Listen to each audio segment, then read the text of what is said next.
If ever there was a tool that stood to rewire our attentional circuitry in a powerful way, this seems to be it. A simple practice taking 17 minutes can forever rewire your brain to be able to attend better, regardless of whether or not you're a child or you're an adult, whether or not you have ADHD or not. The effects are significant, they are long-lasting, and they appear to exist after just one session of this quiet 17-minute interoception. I remember the time when I used to spend hours on YouTube, and it was the most stimulating part of my life.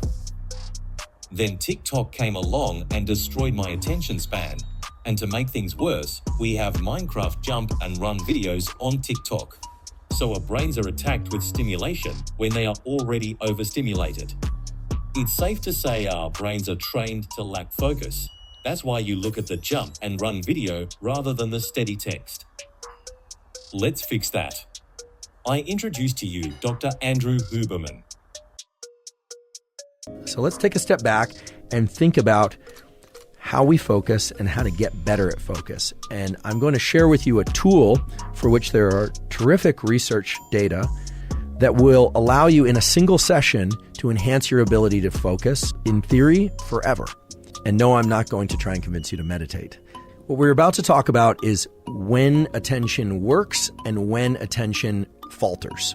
And what we are specifically going to talk about are what are called attentional blinks. We do this all the time, and people with ADHD tend to have many more attentional blinks than people that don't. And this is true for children and for adults. If you see something that you're looking for or you're very interested in something, you are definitely missing other information, in part because you're over-focusing on something. And this leads to a very interesting hypothesis about what might go wrong in ADHD, where we've always thought that they cannot focus, and yet we know they can focus on things they care very much about. Well, maybe, just maybe, they are experiencing more attentional blinks than people who do not have ADHD. And indeed, there are data now to support the possibility that that's actually what's happening. And that should be exciting to anyone that has ADHD. It should also be exciting to anyone that cares about increasing their focus and their ability to attend.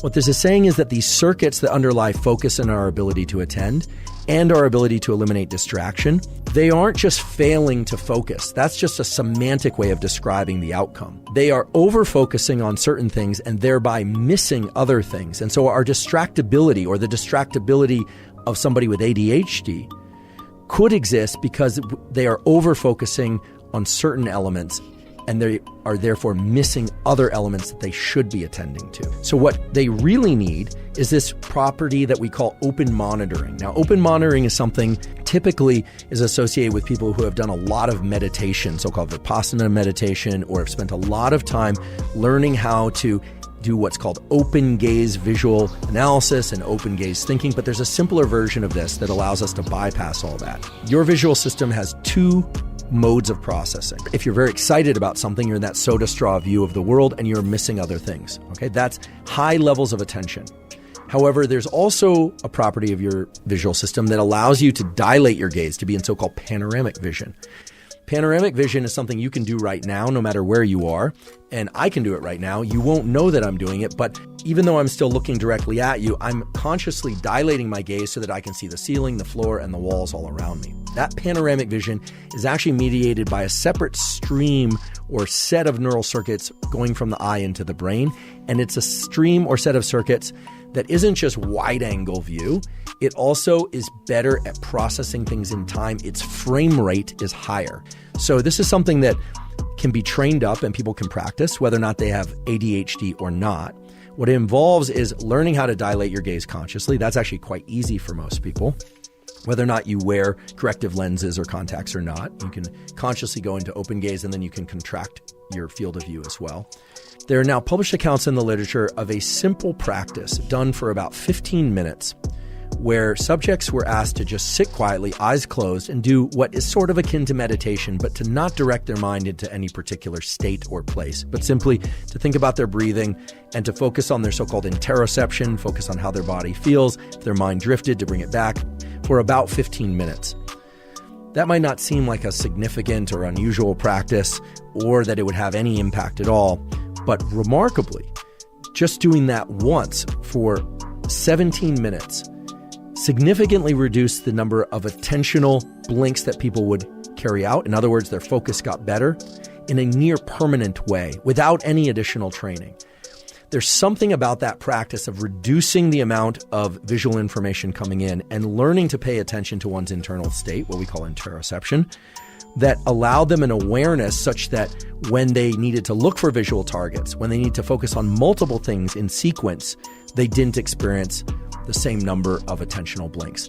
And I should mention, not incidentally, as people age and their working memory gets worse and their ability to focus gets worse, the number of attentional blinks that they carry out goes up.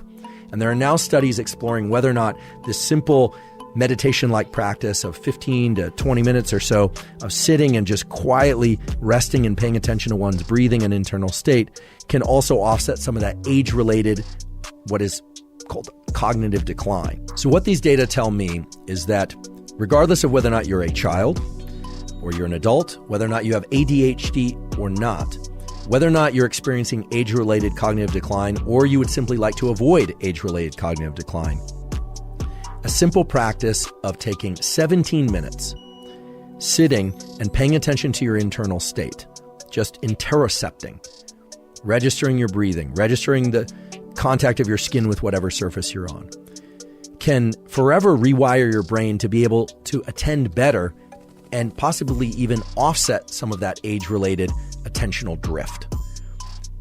Now, I don't expect anyone to start meditating regularly.